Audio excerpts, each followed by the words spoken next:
From Iraq to back here at home, it was a centennial salute to America's warrior citizens.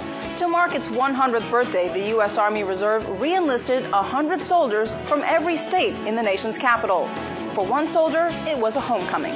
Oh my God! One look at Clifton Magwood and Staff Sergeant Shonda Bass couldn't contain herself.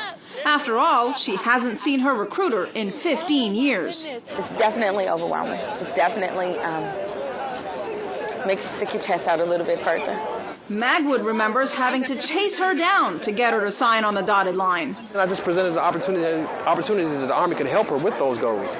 After that, she was still kind of reluctant. It took a lot of chasing, a lot of door knocking, a lot of early mornings or late nights. But finally, she came to realize that this could be a good thing for her.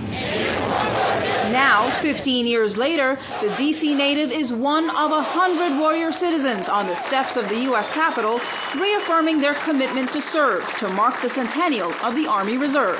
It's all I've done since I graduated from high school, and it just feels right. I always tell myself I'll continue to do it as long as it feels right. I've had the opportunity to be on staff at the Olympics in Atlanta. I have served in Japan, climbed Mount Fuji just for PT.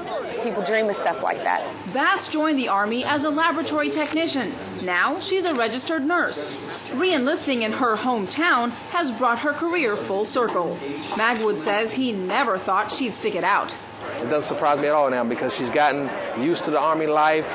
She's seen all the benefits that it can bring to her, and it's made her very successful. My goal is to be an example of what to do, because I've mastered being an example of what you don't want to do. You know, I got that down pat. Love you. With 15 years under her belt, Bass plans to stay Army since it still feels right, blazing a trail for future warrior citizens. Jeannie Ryan, Washington. Love it.